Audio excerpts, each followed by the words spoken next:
على يا أيها الذين آمنوا صلوا عليه وسلموا تسليما اللهم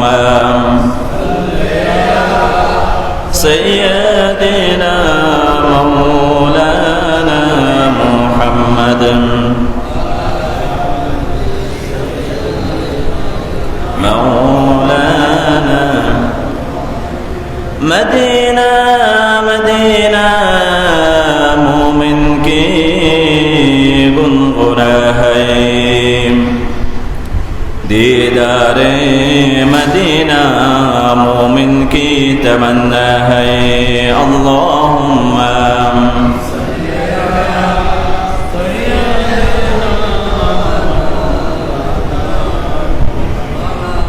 وعلى آل سيدنا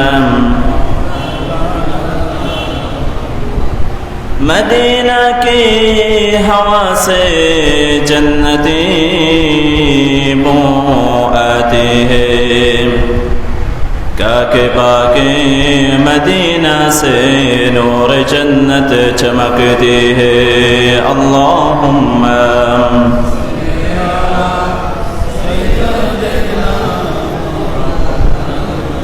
محمد وعلى آله مولانا محمد الحمد لله সমস্ত প্রশংসা আল্লাহ সুবহানাহু ওয়া তাআলার জন্য যে আল্লাহ সুবহানাহু ওয়া তাআলা আমাকে আপনাদেরকে আজকের এই মুআজ্জাজ মুহতারাম আজিম শান মিলাদুন নবী সাল্লাল্লাহু আলাইহি ওয়াসাল্লামের এমন একটি মুআজ্জাম মুহতারাম আয়োজনে এসে বসে কিছু কোরআন হাদিসের কথা শ্রবণ করার জন্য আল্লাহ তাআলা আমাদেরকে নির্বাচিত করেছেন সেজন্য আমরা সবাই সমুজ্জ্বল বলি আলহামদুলিল্লাহ সাথে সাথে অসংখ্য গণিত লক্ষ কোটি গুণ দরুদ ও সালাম জানাচ্ছি ইমামুল আম্বিয়া সাইয়্যিদুল মুরসালিন মুহাম্মদ রাসূলুল্লাহ সাল্লাল্লাহু আলাইহি ওয়াসাল্লামের উপর চরকনায় বড় জাম মসজিদ মহল্লাবাসী কর্তৃক আয়োজিত 21তম আজিম শান মিলাদুন নবী সাল্লাল্লাহু আলাইহি ওয়াসাল্লামের উপলক্ষে আজকে এই মুহূর্তে মঞ্চ উপবিষ্ট রয়েছেন হুলাইনের ইয়াসিন আউলিয়া মাদ্রাসার বিশিষ্ট মুদাররিস প্রবীণ আলেম হাজার হাজার আলেমের ওস্তাদ জনাব মাওলানা মুসা সাহেব এবং আপনাদের অত্র এলাকার কৃতি সন্তান আমার বড় ভাই অত্যন্ত প্রিয়জন বিআইএ জামে মসজিদ চট্টগ্রামের সম্মানিত খতিব মাওলানা সাফওয়ান বিন হারুন আল আজহারি সাহেব সহ অত্র এলাকার যারা মুরব্বী সহ বন্ধুবর যারা উপস্থিত হয়েছেন সবাইকে আন্তরিক মোবারকবাদ জানাচ্ছি এবং সালাম জানাচ্ছি আসসালামু আলাইকুম ওয়া রাহমাতুল্লাহি ওয়া বারাকাতুহু। আমরা এখানে যতক্ষণ পর্যন্ত ইনশাআল্লাহ বসে থাকব ততক্ষণ পর্যন্ত আল্লাহ সুবহানাহু ওয়া তাআলা আমাদের আমলনামায় সওয়াব লিখবেন। সহিহ মুসলিমের রওয়ায়াতে এসেছে হাইসু ক্বালা রাসূলুল্লাহ সাল্লাল্লাহু আলাইহি ওয়াসাল্লাম মা মিন কওমিন ইয়াতলুনা কিতাবাল্লাহ ويتدرسونه إلا نزلت عليهم السكينة রাসূলুল্লাহ সাল্লাল্লাহু আলাইহি ওয়াসাল্লাম ইরশাদ করেন যখন কোনো কওম কোনো সম্প্রদায় আল্লাহ তাআলার কোনো ঘর অথবা কোনো স্থানের মধ্যে বসে কোরআন তেলাওয়াত শুনে কোরআনের দরস শুনে ইল্লা নাযালাত আলাইহিমুস সাকিনা তাদের উপর আল্লাহর পক্ষ থেকে সাকিনা নাযিল হয় সুবহানাল্লাহ ওয়া খাফফাত আলাইহিমুল মালায়েকা তাদেরকে ফেরেশতারা বেষ্টন করে রাখেন ওয়া যাকারাহুমুল্লাহু ফী মান ইনদাহু এবং আল্লাহ তাআলা তাদের নামগুলো উচ্চারণ করতে থাকেন। সেজন্য মাইকের আওয়াজ যতটুকু পর্যন্ত যাচ্ছে এই মুআজ্জাজ মুহতারাম মাহফিলে আমরা যেন প্রত্যেক উপস্থিত হতে পারি দ্রুত আল্লাহ তাআলা সেই তৌফিক দান করুন। রাসূলুল্লাহ সাল্লাল্লাহু আলাইহি ওয়াসাল্লামের আগমনের মাসে রাসূলুল্লাহ সাল্লাল্লাহু আলাইহি ওয়াসাল্লামের সিরাত সম্পর্কে আমরা অসংখ্য কথা শুনেছি এবং বড় বড় আলেমগণ আসবেন আমরা শ্রবণ করবেন। আমি আল্লাহ রাসূল সাল্লাল্লাহু আলাইহি ওয়াসাল্লামের উপরে যে পবিত্র কোরআন নাযিল হয়েছে সেই কোরআনের গুরুত্ব, কোরআনের কিছু সায়েন্টিফিক দিক এবং কোরআনের কিছু হক সম্পর্কে সংক্ষিপ্ত আলোচনা করব যদি আল্লাহ তাআলা তৌফিক দান করেন। সর্বপ্রথম আমরা যখন কোনো গ্রন্থকারের কোনো বই পড়ব তখন আপনি বই খুললেই সর্বপ্রথম দেখবেন লেখক রাইটার বলবেন যদি আপনি আমার বইয়ের মধ্যে কোনো ভুল খুঁজে পান তাহলে আপনি আমাকে অবহিত করবেন, নেক্সট এডিশনের মধ্যে আমি এই ভুলটা আমি ঠিক করে দিব। কিন্তু একটা মাত্র কিতাব ব্যতীত সেই কিতাবের নাম কি? কোরআন। ذلك الكتاب لا ريب فيه هدى للمتقين। শুধুমাত্র একটি বই ব্যতীত যেই কিতাব আপনি খুলবেন তখনই আল্লাহ তাআলা ঘোষণা দিচ্ছেন, there is no doubt, you cannot find any kind of mistake here. এখানে কোনো ভুল নেই, এখানে কোনো সন্দেহ নেই, তুমি এখানে কোনো ভুল কোনো সন্দেহ টোটালি খুঁজে পাবে না। সুবহানাল্লাহ, একটি বই শুধু দুনিয়ার মধ্যে একটি বই পাবেন আপনি। এরপরে দেখুন কোরআন শরীফ আল্লাহ সুবহানাহু ওয়া তাআলা সমগ্র মানব এবং জিন সমগ্র সৃষ্টিকে আল্লাহ তাআলা চ্যালেঞ্জ করেছেন কোরআনের মতো একটি গ্রন্থ আনয়ন করা অথবা কোরআনের মতো একটি সূরা আনয়ন করা। আজ পর্যন্ত কোনো জার্নালিস্ট, কোনো গবেষক, কোনো দার্শনিক এটা কি পেরেছে কোরআনের মতো একটা গ্রন্থ অথবা সূরা আনয়ন করতে? আল্লাহ তাআলা সেই চ্যালেঞ্জ দিয়েছেন ১৫০০ বছর আগে থেকে। কোথায় দিয়েছেন? وَإِن كُنتُمْ فِي رَيْبٍ مِّمَّا نَزَّلْنَا عَلَى عَبْدِنَا فَأْتُوا بِسُورَةٍ مِّن مِّثْلِهِ وَادْعُوا شُهَدَاءَكُم مِّن دُونِ اللَّهِ إِن كُنتُمْ صَادِقِينَ. If you have any kind of doubt about this book, যদি আপনার কোনো সন্দেহ থাকে, وَإِن كُنتُمْ فِي رَيْبٍ مِّمَّا نَزَّلْنَا عَلَى عَبْدِنَا, যে গ্রন্থটি আমি আমার বান্দা মুহাম্মদের উপর অবতীর্ণ করেছি, فَأْتُوا بِسُورَةٍ مِّن مِّثْلِهِ, শুধু কোরআনের মতো কোরআন না, এই কোরআনের ছোট্ট ছোট্ট সূরা, সূরা কাউসার, সূরা ইখলাসের মতো একটা সূরা তোমরা আনয়ন করো। আল্লাহ ব্যতীত সমগ্র পৃথিবীর মধ্যে যারা রয়েছে আসমান জমিনে সবার সাহায্য গ্রহণ করতে পারবা, কিন্তু কোরআনের মতো কোনো একটি সূরা তোমরা আনয়ন করতে পারবে না। সুবহানাল্লাহ। কারণ এরপরে আল্লাহ তাআলা জবাব দিয়েছেন, فَإِن لَّمْ تَفْعَلُوا وَلَن تَفْعَلُوا فَأُعِدَّتْ لِلْكَافِرِينَ। فَإِن لَّمْ تَفْعَلُوا, যদি তোমরা না পারো, ওয়ালান তাফআলু, আরবিতে যখন আরবির মধ্যে কোনো ওয়ালান আসে তার মানে এটা it will be never happen, এটা কখনো সম্ভব হবে না, তার মানে তোমরা কখনো পারবে না। ফাত্তাকুন নার আল্লাতী ওয়াকুদুহা আন-নাস ওয়াল হিজারা, এমন আগুনকে তোমরা ভয় করো যার ইন্ধন হবে মানুষ এবং পাথর। তাহলে কোরআন এমন একটি গ্রন্থ যেখানে কোনো আপনি কি পাবেন না, ভুল খুঁজে পাবেন না। এবার আসুন, আমাদের এটা মডার্নাইজ আধুনিক যুগ, অনেক মানুষ মনে করে কোরআন এটা ব্যাকডেট, কোরআনের আইনগুলো বর্তমানে প্রচলিত হবে না, কোরআন সায়েন্স থেকে অনেক দূরে, অনেক মানুষ এটা মনে করে। যারা একটু আধুনিক মন মানসিকতার অধিকারী, গবেষক, নিজেদেরকে বুদ্ধিজীবী মনে করে, তারা মনে করে কোরআন এটা ব্যাকডেট, এটা অচল, আধুনিক যুগে এটা কোরআনের কোনো আইন, কোরআনে তো কোনো সায়েন্স নেই, তারা এটা মনে করে। চলুন আমরা একটু কোরআনের সায়েন্স সম্পর্কে আলোচনা করি। কোরআনে আল্লাহ সুবহানাহু ওয়া তাআলা এমন কোনো বিষয় নেই আল্লাহ সুবহানাহু ওয়া তাআলা বাদ রাখেন না, এই সমস্ত বিষয় আল্লাহ তাআলা কোরআনে কবিতা করেছেন। মা ফাররাতনা ফিল কিতাবি মিন শাইইন, আল্লাহ তাআলা বলেন আমি কোরআনের মধ্যে কোনো কিছুই বাদ দিই নাই। সুবহানাল্লাহ। তার মানে সায়েন্স কি বাদ দিয়েছে? আল্লাহ তাআলা বলেন তিবিয়ানাল লিকুল্লি শাই, আল্লাহ তাআলা প্রত্যেক কিছু পুঙ্খানুপুঙ্খ বর্ণনা করেছেন। এখন আমার আপনার ক্যাপাবিলিটি যতটুকু, আমরা ততটুকু কোরআন থেকে আহরণ করতে পারবো। চলুন কোরআনের সায়েন্স সম্পর্কে কি বলেছে। সর্বপ্রথম আধুনিক বিশ্বের অন্যতম আবিষ্কার হলো ব্ল্যাক হোল।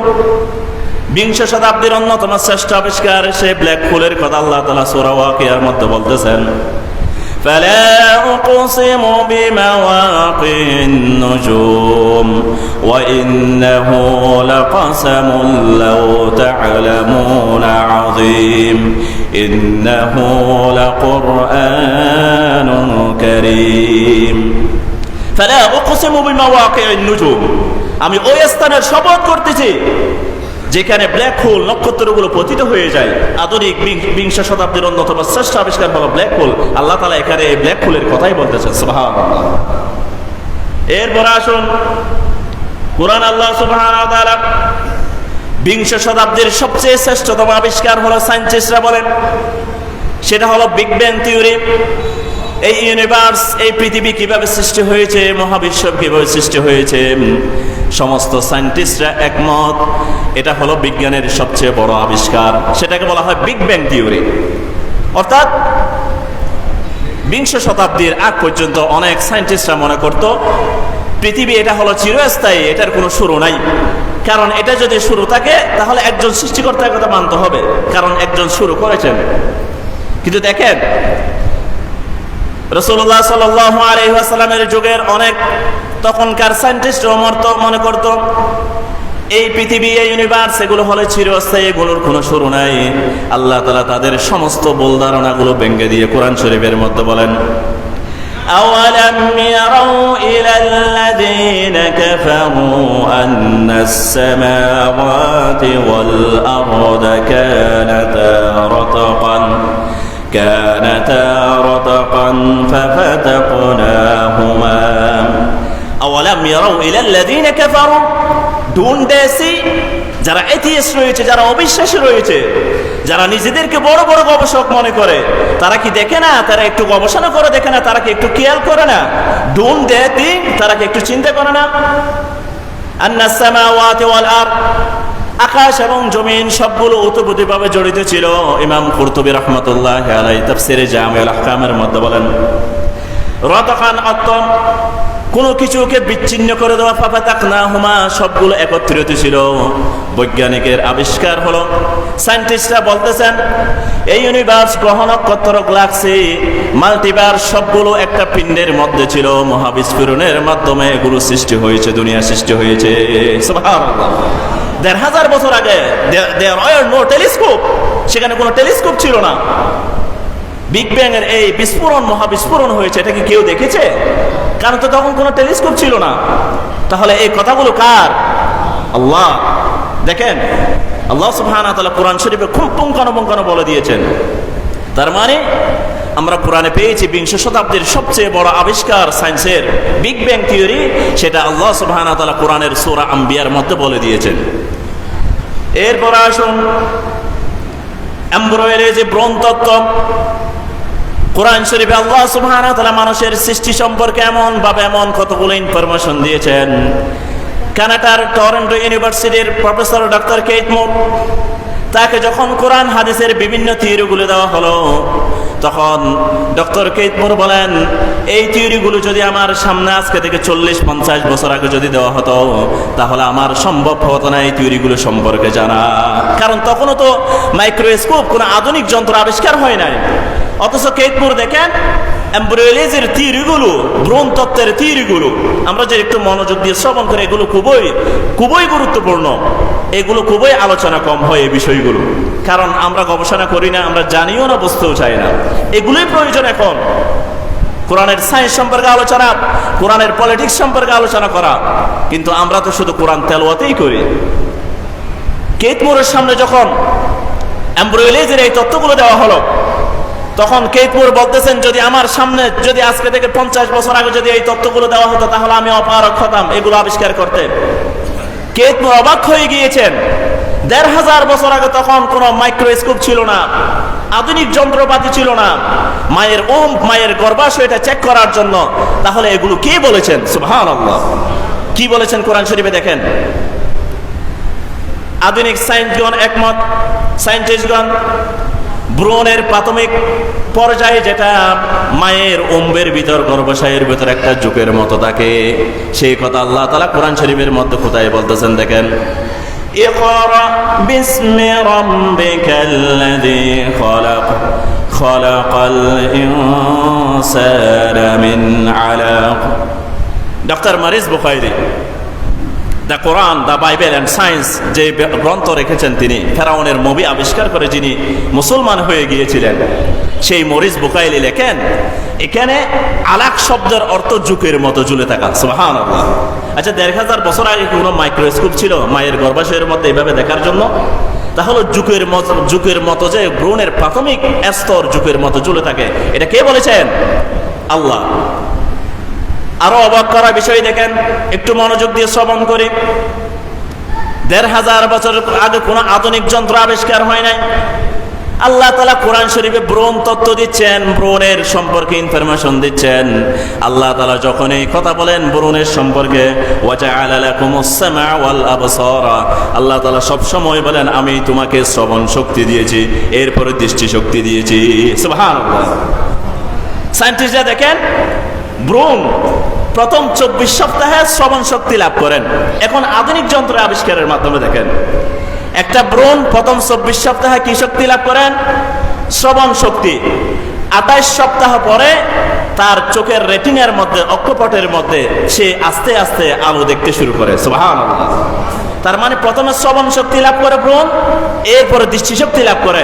আল্লাহ তাআলা কোরআন শরীফে যতবারই বলেছেন সব সময় সর্বপ্রথম বলেছেন ওয়াজআলা লাকুমুস সামআ ওয়াল আবসারা ওয়াল আফইদাতা ক্বালিলাম মা তাশকুরুন। ও বান্দা, তুমি আমার নিয়ামত কিভাবে অস্বীকার করবা? আমিই তো তোমাকে শ্রবণ শক্তি দিয়েছি, এরপরে তোমাকে দৃষ্টি শক্তি দিয়েছি। সুবহানাল্লাহ। তাহলে আধুনিক সায়েন্স এবং কোরআনের ইনফরমেশনগুলো মিলে যাচ্ছে না? কোরআনে যদি বলতো আগে আমি দৃষ্টিশক্তি দিয়েছি এরপরে শ্রবণ শক্তি, তাহলে ওটা বৈজ্ঞানিকের সাথে বৈপরীত্য হয়ে যেত না? কারণ কোরআনের সাথে তো বৈজ্ঞানিকের তত্ত্বগুলো তো বৈপরীত্য হতে পারে না। কোরআনের থিওরিগুলো, কোরআনের যে থিওরি দিয়েছে এগুলো হলো ফ্যাক্ট, আর সায়েন্সের গুলো হলো থিওরি। যেমন সায়েন্টিস্টরা আজকে একটা মনে করে, কালকে আরেকটা মনে করবে, কিন্তু কোরআনে ১,৫০০ বছর আগে যেগুলো বলেছেন সেগুলো হবেই, সংগঠিত হবে অবশ্যই। সুবহানাল্লাহ। কারণ কোরআনের থিওরিগুলো কি ফ্যাক্ট বলা হয়, মহাসত্য। এটার আর একটা প্রমাণ দেখুন, ১৬ শতাব্দী পর্যন্ত, যতক্ষণ না পর্যন্ত টেলিস্কোপ আবিষ্কার হয় নাই, খুবই গুরুত্বপূর্ণ ডিসকাশন এগুলো, যতদিন না পর্যন্ত সায়েন্টিস্ট গ্যালিলিও টেলিস্কোপ আবিষ্কার করে নাই, অনেক সায়েন্টিস্ট মনে করত পৃথিবী স্থির, আবার সূর্য ঘূর্ণায়মান। আবার অনেকে মনে করেন পৃথিবী ঘুরে সূর্যের চারদিকে, সূর্য স্থির। সায়েন্টিস্টদের মতবাদের মধ্যে বৈপরীত্য রয়েছে। কিন্তু আল্লাহ তাআলা কোরআনে কি বলেছেন? কোরআনে আল্লাহ সুবহানাহু ওয়া তাআলা তাদের মতবাদগুলো সম্পূর্ণরূপে ধ্বংস করে আল্লাহ তাআলা বলতেছেন ওয়া কুল্লুন ফি ফালাকিন ইয়াসবাহুন, আকাশ জমিনের মধ্যে যত গ্রহ নক্ষত্র রয়েছে সমস্ত কিছু ঘূর্ণায়মান, সমস্ত কিছু ঘূর্ণায়মান। সুবহানাল্লাহ। আজকে সায়েন্টিস্টরা আবিষ্কার করেছে আমাদের পৃথিবীটাও ঘুরতেছে সূর্যের চারদিকে, সূর্যও ঘুরতেছে, চাঁদও পৃথিবীকে আবর্তন করে ঘুরতেছে। চাঁদ পৃথিবীকে আবর্তন করে ঘুরে, আর পৃথিবী সূর্যকে আবর্তন করে ঘুরে, আর সূর্য নিজের চারিদিকে আবর্তন করে ঘুরতেই থাকে। এটা সায়েন্সের আবিষ্কার। আর আল্লাহ তাআলা বলছেন ওয়া কুল্লুন ফি ফালাকিন ইয়াসবাহুন। ওই সায়েন্টিস্টরা তোমরা বলতেছো সূর্য স্থির আবার পৃথিবী স্থির, কিছুদিন পরে সূর্য চলমান আবার পৃথিবী চলমান। তাদের থিওরির মধ্যে বৈপরীত্য হয়ে গেছে না? আল্লাহ তাআলা বলেন সমস্ত কিছু ঘূর্ণায়মান। অথচ ১,৫০০ বছর আগে তখন কোনো টেলিস্কোপ আবিষ্কার হয় নাই। টেলিস্কোপ আবিষ্কার হয়েছে কত শতাব্দীতে? আধুনিক সায়েন্টিস্ট গ্যালিলিও আবিষ্কার করেন ১৬ শতাব্দীর মধ্যে, টেলিস্কোপ আবিষ্কার করেন। এরপরে দেখুন পৃথিবীর আকার সম্পর্কে অনেক মানুষ এখনো মনে করে আধুনিক বিশ্বের মধ্যে ফ্ল্যাট আর্থ, পৃথিবী এটা চ্যাপ্টার। আবার অনেক মানুষ মনে করে পৃথিবী এটা গোলাকার। আল্লাহ তাআলা ১,৫০০ বছর আগে তখন কোনো টেলিস্কোপ ছিল না, মহাকাশের কোনো স্পেস স্টেশন ছিল না। আজকে যখন আপনি স্পেস স্টেশনে উঠবেন তখন দেখবেন পৃথিবী এটা কিরকম, পৃথিবীর আকার আকৃতি। আল্লাহ তাআলা তাদের মতবাদগুলো সম্পূর্ণরূপে ধ্বংস করে। পৃথিবীর আকার সম্পর্কে কোরআন শরীফে কি বলতেছে দেখেন, ওয়াল আরদা বা'দা যালিকা দাহাহা। ওই সায়েন্টিস্টরা তোমরা অনেকে বলো পৃথিবী এটা সমান্তরাল, আবার অনেকে বলে গোল, কিন্তু আল্লাহ তাআলা তাদের ভুল ধারণাগুলো ভেঙে দিয়ে বলতেছেন পৃথিবীর আকার আকৃতি হলো উট পাখির ডিমের নিয়ায়, উট পাখির ডিমের নিয়ায়। সুবহানাল্লাহ। দাহাহা অর্থ আরবিয়াতে এটার অর্থ হলো উট পাখির ডিম। অর্থাৎ পৃথিবী উত্তর গোলার্ধ এবং দক্ষিণ গোলার্ধ হালকা চ্যাপ্টা, পুরোপুরি গোল না পৃথিবী। আমরা যে গোল পৃথিবী দেখি এটা আসলে গোল না, এটা হলো উট পাখির ডিমের নিয়ায়, যেটা উত্তর গোলার্ধে এবং দক্ষিণ গোলার্ধে হালকা চ্যাপ্টা রয়েছে। আল্লাহ তাআলা ১,৫০০ বছর আগে এগুলো কোরআন শরীফে বলে দিয়েছেন। আল্লাহু আকবার। এরপরে দেখেন ২০ শতাব্দী পর্যন্ত মানুষরা মনে করত আমরা যে চাঁদের আলো দেখি সেই চাঁদের আলো হলো নিজস্ব আলো, কিন্তু এখন যখন টেলিস্কোপ আবিষ্কার হয়েছে আমরা দেখি চাঁদের দিকে, যখন টেলিস্কোপ দিয়ে দেখি চাঁদের আলো নিজস্ব আলো না, এটা হলো সূর্য থেকে দাঁড় করা আলো। এটা কি সূর্য থেকে দাঁড় করা আলো? তাহলে ১৫০০ বছর আগে আল্লাহ তাআলা কোরআন শরীফে এটাকে বলেন নাই? এটাও বলে দিয়েছেন আল্লাহ তাআলা। দেখেন তখন কোনো টেলিস্কোপ আবিষ্কার হয় নাই ১৫০০ বছর আগে। সেই মরুভূমির মধ্যে আমার রাসূলের উপর যে কোরআন নাজিল হয়েছে, সেই কোরআনে কেমন কেমন থিওরি আল্লাহ তাআলা বলে দিচ্ছেন, যেগুলো আবিষ্কার করার জন্য সায়েন্টিস্টরা কত কোটি টাকা, কত ব্রেন, কত কষ্ট তারা ব্যয় করেছেন এই ২০ শতাব্দীর মধ্যে। চাঁদের আলো নিজস্ব আলো না, দাঁড় করা আলো, এটা কোরআন শরীফে আল্লাহ তাআলা কোথায় বলতেছেন? تبارك الذي جعل في السماء بروجا وجعل فيها سراجا وقمرا منيرا। আল্লাহ তাআলা যখনই সূর্যের কথা বলেছেন, তাবারাকাল্লাযী জাআলা ফিস সামাই বুরুজ, বুরুজ বলা হয় যেটা নিজস্ব আলো উৎপন্ন করে। সূর্যের যে গ্যাসীয় পদার্থগুলো রয়েছে, সূর্য নিজস্ব শক্তিতে আলো উৎপন্ন করে। আর চাঁদের ক্ষেত্রে আল্লাহ তাআলা সবসময় বলেছেন ওয়া কামারাম মুনীরা, মুনীর বলা হয় দাঁড় করা আলো। আমরা ল্যাম্প দেখি না, ল্যাম্প, ওই ল্যাম্পের যে গ্লাস দিয়ে আলো আসে, এটা কি আসল আলো নাকি গ্লাস দাঁড় করে নেয়? আল্লাহ তাআলা এটার অর্থ হলো মুনীর। আল্লাহ তাআলা চাঁদের ক্ষেত্রে সবসময় মুনীর বলেছেন, বুরুজ বলা না। বুরুজ বলেছে কিসের ক্ষেত্রে? সূর্যের ক্ষেত্রে, কারণ সূর্য নিজস্ব আলোগুলো উৎপন্ন করে। আর চাঁদের ক্ষেত্রে আল্লাহ তাআলা মুনীর বলেছেন। আর সায়েন্টিস্টরা টেলিস্কোপ দিয়ে দেখেন চাঁদের আলো নিজস্ব আলো না, এগুলো হলো দাঁড় করা আলো। সুবহানাল্লাহ। সেজন্য ভাইয়েরা, আমরা যখন কোরআনে প্রতি পরতে পরতে দেখব, তখন অনেক সায়েন্সের থিওরি, যেহেতু আমার সময় কম, আমার সময় অতি সংক্ষিপ্ত, সেজন্য আমি সায়েন্সের থিওরিগুলো বলতে অপারগ। কোরআনের কয়েকটি হক বলে আমি শেষ করে দিব। সায়েন্সের থিওরি ইনশাআল্লাহ যদি অন্য কোনো দিন সময় হয়, সায়েন্সের অনেক থিওরি রয়েছে। কোরআনের প্রায় ১৪০০ আয়াত রয়েছে সায়েন্স সম্পর্কে। কোরআনের ৪টা হক বলে শেষ করে দিব। প্রথম নম্বর হক হলো কোরআন তেলাওয়াত করা। আল্লাহ সুবহানাহু ওয়া তাআলা বলেন, ইন্নাল্লাযীনা ইয়াতলুনা কিতাবাল্লাহি ওয়া আকামুস সালাতা ওয়া আনফাকু মিম্মা রাযাকনাহুম সিররান ওয়া আলানিয়া। ইন্নাল্লাযীনা ইয়াতলুনা কিতাবাল্লাহ, নিশ্চয় যারা কোরআন তেলাওয়াত করে তারা এমন একটা ব্যবসা করে যে ব্যবসা কখনো ধ্বংস হবে না। সুবহানাল্লাহ। যেমন রাসূলুল্লাহ সাল্লাল্লাহু আলাইহি ওয়াসাল্লাম হাদিস শরীফের মধ্যে বলেন, মান ক্বারা হারফান মিন কিতাবিল্লাহ, তিরমিজি riwayat, ফালাহু বিহি হাসানাতুন ওয়াল হাসানাতু বিআশরি আমসালিহা। রাসূলুল্লাহ বলেন, যে ব্যক্তি কোরআন থেকে একটা অক্ষর তেলাওয়াত করবে তারকে আল্লাহ তাআলা সওয়াব দিবেন। ওয়াল হাসানাতু বিআশরি আমসালিহা, আল্লাহ তাআলা ১কে ১০ করে বৃদ্ধি করে দিবেন। রাসূলুল্লাহ বলেন, ওয়ালা আকুলু আলিফ লাম মিম হারফুন ওয়ালাকিন আলিফুন হারফুন ওয়া লামুন হারফুন ওয়া মিমুন হারফুন, বরং আলিফ একটি হরফ, লাম একটি হরফ, মিম একটি হরফ। সুবহানাল্লাহ। তার মানে আলিফ লাম মিম তেলাওয়াত করেছেন কয়টা নাকি পেয়েছেন? ৩০টা। ইমাম তিরমিজি riwayat বর্ণনা করেন, সহিহ মুসলিমের riwayaতের মধ্যে ইমাম মুসলিম রাহমাতুল্লাহ আলাইহি riwayat করেন, قال رسول الله صلى الله عليه وسلم اقرأوا القرآن فإنه يأتي يوم القيامة شافعا لأصحابه।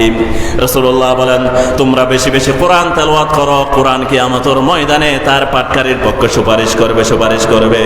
সুবহানাল্লাহ। কোরআন কি করবে? সুপারিশ করবে।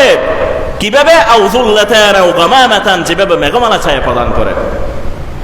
রাসূলুল্লাহ সাল্লাল্লাহু আলাইহি ওয়াসাল্লাম হাদিস শরীফের মধ্যে বলেন, ইমাম মুসলিম riwayat করেন, ইন্নাল্লাহা ইয়ারফাউ বিহাযাল কিতাবি আকওয়ামান ওয়া ইয়াদাউ বিহি আখিরিন। আল্লাহ তাআলা এই কোরআনের মাধ্যমে কোন সম্প্রদায়কে উত্থিত করেন, আবার কোন সম্প্রদায়কে সমূলে ধ্বংস করে দেন। কিভাবে উত্থিত করেন?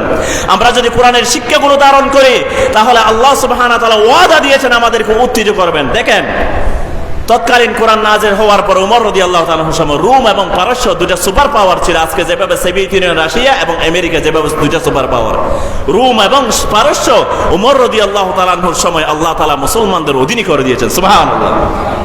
আর ২০ শতাব্দীতে প্রমাণ কি? দেখেন, আফগানিস্তানের মধ্যে পুরো নেটোর জোট, অস্ট্রেলিয়া, পুরো ইউরোপ, আমেরিকা, ব্রিটিশরা, কানাডা, তারা সবাই সম্মিলিতভাবে আফগানিস্তানে ৩৯ বছর যুদ্ধ করেছে। কিন্তু 39 বছর যুদ্ধ করার পরও তাদেরকে পরাজিত করতে পারে নাই, কারণ তারা কোরআনকে ধারণ করেছে, কোরআনকে ধারণ করেছে। সুবহানাল্লাহ। ইন্নাল্লাহা ইয়ারফাউ বিহাযাল কিতাবি আকওয়ামান ওয়া ইয়াদাউ বিহি আখিরিন। আফগানিস্তানের সেই তালেবানরা তারা কোরআনকে ধারণ করেছে, কোরআনের শিক্ষা গ্রহণ করেছে। পৃথিবীর কোন সুপার পাওয়ারের কাছে তারা 39 বছর ধরে যুদ্ধ করেছে, তারা মাথা নত করে নাই, ঠিক কিনা?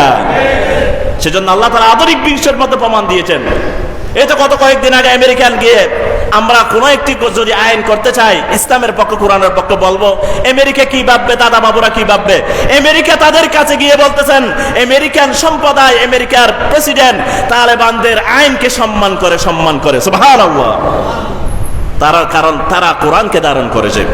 বাইরে কোরআন তেলাওয়াত করতে হবে। দ্বিতীয় নম্বর হক, কোরআন শ্রবণ করতে হবে। আমরা তো কোরআন শ্রবণ করার কোনো টাইম পাই না। আল্লাহ সুবহানাহু ওয়া তাআলা বলেন, ওয়া ইযা কুরিয়াল কুরআনু ফাসতামিউ লাহু ওয়া আনসিতু লাআল্লাকুম তুরহামুন। ওয়া ইযা কুরিয়াল কুরআন সিগায়ে মাজহুল, যখন কোরআন তেলাওয়াত করা হয়, আল্লাহ তাআলা বলেছেন ফাসতামিউ লাহু ওয়া আনসিতু সিগায়ে আমর। আল্লাহ তাআলা বলেছেন তোমরা কি করো?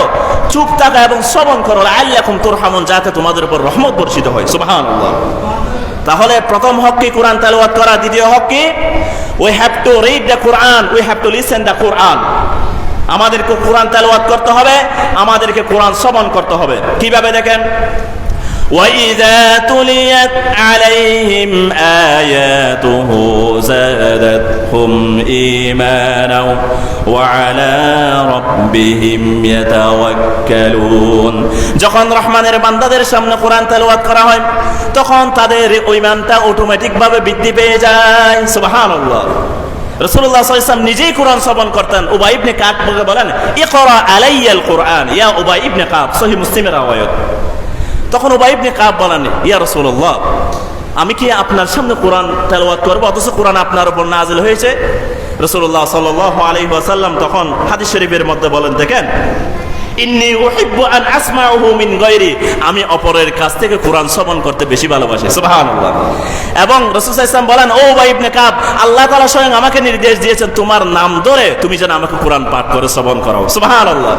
উবাই ইবনে কাবকে দিয়েছেন আল্লাহ তাআলা সাম্মানি আল্লাহ, আল্লাহ তাআলা আমার নাম ধরেছেন। রাসূলুল্লাহ সাল্লাল্লাহু আলাইহি ওয়াসাল্লাম বলেন, হ্যাঁ, আল্লাহ তাআলা তোমার নাম ধরেছেন। সুবহানাল্লাহ। এটা শ্রবণ করো। উবাই ইবনে কাব সর্বশ্রেষ্ঠ কারি সাহাবীদের মধ্যে, তিনি কেঁদে দিয়েছেন। এরপরে প্রথম নম্বর হক, আমি সংক্ষিপ্ত করতেছি, কোরআন তেলাওয়াত করা। কি করা? তেলাওয়াত করতে হবে কোরআন। দ্বিতীয় নম্বর হক কি? কোরআন শ্রবণ করা। তৃতীয় নম্বর হক, যেটা সম্পর্কে আমরা সবচেয়ে গাফেল, কোরআন নিয়ে চিন্তা গবেষণা করা।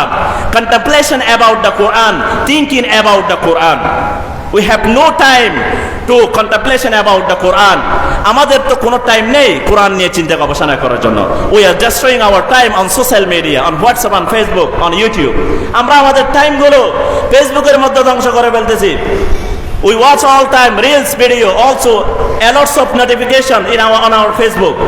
আমরা আমাদের অনেক সময় নষ্ট করে ফেলি। আমরা নোটিফিকেশন দেখতে দেখতে, ফেসবুকের ওয়াল দেখতে দেখতে, বিভিন্ন সংবাদ নিউজ দেখতে দেখতে, কোরআন নিয়ে চিন্তা গবেষণা করার সময় কোথায় আমাদের? বিভিন্ন রকম ফালতু আলাপ, বিভিন্ন রকম গীবতের আসরের মধ্যে আমরা সময়, উই ডেস্ট্রয় আওয়ার টাইম, আমরা আমাদের সময়গুলো ধ্বংস করে ফেলতেছি। ভাইয়েরা, কোরআন নিয়ে চিন্তা গবেষণা করতে হবে, এটা কোরআনের সবচেয়ে গুরুত্বপূর্ণ হক। কেন? আল্লাহ তাআলা বলেন কি জন্য, দেখেন, আফালা ইয়াতাদাব্বারুনাল কুরআন ওয়ালাউ কানা মিন ইনদি গায়রিল্লাহি লাওয়াজাদু ফীহি ইখতিলাফান কাসীরা। আফালা ইয়াতাদাব্বারুনাল কুরআন, আমার বান্দারা কি কোরআন নিয়ে একটু গবেষণা করে না? এটা যদি আল্লাহর পক্ষ থেকে যদি অন্য কোনো স্রষ্টা থেকে নাজিল হতো, তাহলে তারা এখানে লাওয়াজাদু ফীহি ইখতিলাফান কাসীরান, অনেক বৈপরীত্য খুঁজে পেত। কোরআনে কি কোনো বৈপরীত্য আছে? ও বান্দারা, ভাইয়েরা, কোরআন নিয়ে একটু অর্থ সহ তেলাওয়াত করুন না। আমরা কোরআন যারা কোরআন পড়তে জানি, একটু অনুবাদ নিন। আপনি অনুবাদ পাঠ করার পরে তাফসীর নিন, তাফহিমুল কোরআন, মাআরিফুল কোরআন, তাফসীর ইবনে কাসির, তাফসীরে কবির, কত তাফসীরে কুরতুবী, তাফসীরে তাবারি, কত বড় বড় তাফসীর রয়েছে। এগুলো তেলাওয়াত করুন, এগুলো পাঠ করুন। আরেক জায়গায় আল্লাহ তাআলা দেখেন আফসোসের সুরের মতো আফালা ইয়াতাদাব্বারুনাল কুরআন আম আলা কুলুবিন আকফালুহা, তাদের অন্তর কি তালাবদ্ধ? তারা কি কোরআন নিয়ে চিন্তা গবেষণা করে না? তাহলে প্রথম নম্বর হক কি? কোরআন তেলাওয়াত। দ্বিতীয় নম্বর কোরআন শ্রবণ করা। তৃতীয় নম্বর কোরআন নিয়ে কি করা ভাইয়েরা? একটু অর্থসহ চিন্তা গবেষণা করবেন। চতুর্থ নম্বর হক, এটা বলে আমি শেষ করে দিব। চতুর্থ নম্বর হক এটা বলে শেষ করে দিব। এটা সবচেয়ে গুরুত্বপূর্ণ। কোরআন যেভাবে নামাজে আমরা তেলাওয়াত করি, কোরআন যেভাবে আমরা পাঠ করার সময় তেলাওয়াত করি, কোরআনের আইন দেশ এবং সমাজ পৃথিবীর মধ্যে কোরআনের আইন প্রতিষ্ঠিত করা, এটা সবচেয়ে গুরুত্বপূর্ণ হক। যে হক সম্পর্কে আমরা জানি না। আল্লাহ তাআলা বলেন আফাতুমিনুনা বিবাদিল কিতাবি ওয়া তাকফুরুনা বিবাদ ফামা জাযাউ মান ইয়াফআলু যালিকা মিনকুম ইল্লা খিজিয়ুন ফিল হায়াতিদ দুনিয়া। ও আমার বান্দারা, তোমরা কি কিছুক্ষণ আফাতুমিনুনা বিবাদিল কিতাব ওয়া তাকফুরুনা বিবাদ, কোরআনের কিছু অংশ মানবা আবার কিছু অংশ মানবা না? কোরআন দিয়ে আমরা নামাজ তেলাওয়াত নামাজ আদায় করতে পারি, আবার যখন কোরআন দিয়ে যখন সমাজে এবং রাষ্ট্রে কোরআনের আইন প্রচার এবং প্রসার করতে হয়, প্রতিষ্ঠিত করতে হয়, কিন্তু আমরা পিছিয়ে থাকি, ঠিক কিনা? কারণ আমাদেরকে তো জেলে যেতে হবে, আমাদেরকে বিভিন্ন ট্যাগ খেতে হবে। ও ভাইয়েরা, রাসূলুল্লাহ সাল্লাল্লাহু আলাইহি ওয়াসাল্লামের সিরাতের মাসে আল্লাহ রাসূল সাল্লাল্লাহু আলাইহি ওয়াসাল্লাম জেলখানার মধ্যে শিয়া আবু তালেবের মধ্যে বন্দী ছিলেন। রাসূল ইসলাম জেলখানার মধ্যে ছিলেন না? রাসূল ইসলামকে বিভিন্ন ট্যাগ দেওয়া হয় নাই? রাসূল ইসলামকে নির্যাতন করা হয় নাই?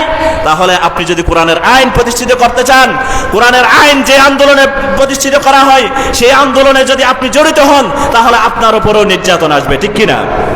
দেখেন এটা কত বড় গুরুত্বপূর্ণ হক। আল্লাহ সুবহানাহু ওয়া তাআলা বলেন ইনিল হুকমু ইল্লা লিল্লাহ, হুকুম চলবে কার হুকুম চলবে? জমিন কার? ওয়ালিল্লাহি জুনুদুস সামাওয়াতি ওয়াল আরদ আলা লাহুল খালকু ওয়াল আমর, সৃষ্টি যার, বিধান চলবে তার। সৃষ্টি যার, বিধান চলবে তার। সেজন্য আল্লাহ সুবহানাহু ওয়া তাআলা বলেন ওয়ামান লাম ইয়াহকুম বিমা আনজালাল্লাহু ফাউলাইকা হুমুল কাফিরুন ফাউলাইকা হুমুল ফাসিকুন। আল্লাহ তাআলা বলেছেন যারা কোরআনের আইন অনুযায়ী সমাজের মধ্যে বিচার প্রতিষ্ঠিত করবেন, আল্লাহ তাআলা তাদেরকে কাফের বলেছেন, ফাসিক বলেছেন। নাউযুবিল্লাহ। ও ভাইয়েরা, আপনি কি কাফের হতে চান? সেজন্য আমরা তো অনেকে কুফরি লালন করি, বলেন এগুলো রাজনীতি, এগুলো ইসলামের, এগুলো ইসলামের সাথে রাজনীতির কোনো সম্পর্ক নেই। এগুলো কি বলেন ভাইয়েরা? ও আল্লাহর বান্দারা, জেনে রাখুন আল্লাহ রাসূল সাল্লাল্লাহু আলাইহি ওয়াসাল্লাম প্রেসিডেন্ট ছিলেন, আবু বকর প্রেসিডেন্ট ছিলেন, উমর প্রেসিডেন্ট ছিলেন, উসমান প্রেসিডেন্ট ছিলেন, আলী প্রেসিডেন্ট ছিলেন, উমাইয়া খলিফারা প্রেসিডেন্ট ছিলেন, আব্বাসীয় খলিফারা প্রেসিডেন্ট ছিলেন, উসমানীয় খলিফারা প্রেসিডেন্ট ছিলেন, মুঘল সম্রাটরা প্রেসিডেন্ট ছিলেন। তারা সবাই কোরআন দিয়ে দেশ পরিচালনা করেছে, ঠিক কিনা? তা আমাদের এখন এই হাল কেন? কোরআন থেকে আমরা দূরে চলে গেছি ভাইয়েরা। সেই জন্য ভাইয়ের একটা হাদিস শরীফ বলে এটা শেষ করে দিব, যেটার আমাদের সমাজের বাস্তব প্রতিফলনে। হাদিস শরীফের মধ্যে আবু হুরায়রার রাওয়ায়াত, রাসূলুল্লাহ সাল্লাল্লাহু আলাইহি ওয়াসাল্লাম হাদিস শরীফের মধ্যে বলেন ইয়াতি আলান নাসি জামান লা ইয়াবকা ফীহি মিনাল কুরআন ইল্লা রাসমুহু। মানুষের মধ্যে এমন একটা সময় আসবে, কোরআনের পাতা ব্যতীত তাদের কাছে আর কোনো কিছুই থাকবে না, কোরআন শুধু তাদের কাছে পাতা হিসেবে থাকবে। নাউযুবিল্লাহ। কোরআন কি এখন আমাদের সামনে পাতা হিসেবে না? ও ভাইয়েরা, মসজিদের মধ্যে শত শত কোরআন, আমার বাড়ির মধ্যে শত শত কোরআন, কিন্তু জেনে রাখুন উসমান রাদিয়াল্লাহু তাআলা আনহুর আমলের সময় এত কোরআন ছিল না। এক একটি প্রদেশের মধ্যে, এক একটি অঞ্চলের মধ্যে এক একটা কোরআন পাঠিয়ে দেওয়া হতো লিপিবদ্ধ করে। কিন্তু তখন কি কোরআন শুধু পাতার মধ্যে সীমাবদ্ধ ছিল, নাকি সমাজের মধ্যে প্রতিষ্ঠিত ছিল? সমাজের মধ্যে প্রতিষ্ঠিত ছিল। এখন আমাদের ঘরে ঘরে কোরআন, পাতায় পাতায় কোরআন, কিন্তু কোরআনের আইন সমাজের মধ্যে প্রতিষ্ঠিত নেই। এরপর রাসূল সাল্লাল্লাহু আলাইহি ওয়াসাল্লাম বলেন ওয়ামিনাল আইমানি ইল্লা ইসমুহু, মানুষরা নাম কেউ আসছে মুসলমান থাকবে, শুধু আব্দুল্লাহ আব্দুর রহমান নাম মুসলমান, কিন্তু কামে তাদের কোনো মুসলমানিত্ব থাকবে না। নাউযুবিল্লাহি মিন যালিক। সেজন্য ভাইয়েরা, মুস্তাদ আহমদের রাওয়ায়াত। ও আল্লাহর বান্দারা, আমি কোরআনের কয়টা হক বলেছি? 4টা হক। We have to read the Quran, we have to listen the Quran, we have to contemplation about the Quran, এবং we have to make constitution with the Quran. আমাদের কনস্টিটিউশন, মানব গড়া যত মন্ত্রতন্ত্র, সমাজতন্ত্র, জাতীয়তাবাদ, যত কিছু মন্ত্রতন্ত্র রয়েছে, সমস্ত কিছু আস্থা করে রেখে পরে আমাদেরকে কনস্টিটিউশন হিসেবে কোরআনকে নিতে হবে, ঠিক কিনা? যখন কোরআনকে নিবেন তখন দেখেন এই আফগানিস্তানের মধ্যে বিগত 3 বছরের মধ্যে একটাও দর্শন হয় নাই, সুবহানাল্লাহ। আর আমার দেশের মধ্যে দর্শনের কেসগুলো লিপিবদ্ধ হয় নাই, আমেরিকার মধ্যে লিপিবদ্ধ হয় নাই। আমার দেশে 10টা থেকে 12টা দর্শন হয়ে গেছে, আমেরিকায় আজকে 20 থেকে 30টা দর্শন হয়ে গেছে। সেজন্য ভাইয়েরা, কোরআনের আইন সমাজের মধ্যে যখন প্রতিষ্ঠিত থাকবে তখন কোনো চুরি থাকবে না, কখন কোনো রাহাজানি থাকবে না, চাঁদাবাজি থাকবে না, লুটতরাজ থাকবে না, সন্ত্রাস থাকবে না। সবাই সবার অধিকার পাবে, বিধর্মীরা তাদের অধিকার পাবে, মানুষ মানুষের অধিকার পাবে। সেজন্য ভাইয়েরা আসুন, কোরআনের আইন প্রতিষ্ঠিত করার জন্য আমাদের জান, আমাদের মাল, আমাদের প্রাণ সমস্ত কিছু বিসর্জন দিয়ে আমরা প্রস্তুতি গ্রহণ করি। তখনই আমাদের এই মিলাদুন নবী সাল্লাল্লাহু আলাইহি ওয়াসাল্লামের মাহফিল এগুলোই সফল কাম হবে। যদি এগুলো না করি, আমরা কাজ না করি, তাহলে এগুলো সফল কাম হবে না। এগুলো শ্রবণ করব, চলেই যাবে। সেজন্য ভাইয়েরা আসুন, কোরআনের এই আন্দোলনের জন্য আমরা প্রস্তুতি নিয়ে আমরা সর্বাত্মক সহায়তা করব। আমাকে এখানে আমন্ত্রণ জানানোর জন্য অত্র এলাকার ভাইদেরকে মোবারকবাদ জানাচ্ছি এবং যারা শ্রবণ করেছেন তাদেরকে মোবারকবাদ জানাচ্ছি। সুবহানাকা আল্লাহুম্মা বিহামদিকা আশহাদু আল্লা ইলাহা ইল্লা আনতা আস্তাগফিরুকা ওয়া আতুবু ইলাইক। ওয়াসসালামু আলাইকুম ওয়া রাহমাতুল্লাহি ওয়া বারাকাতুহু।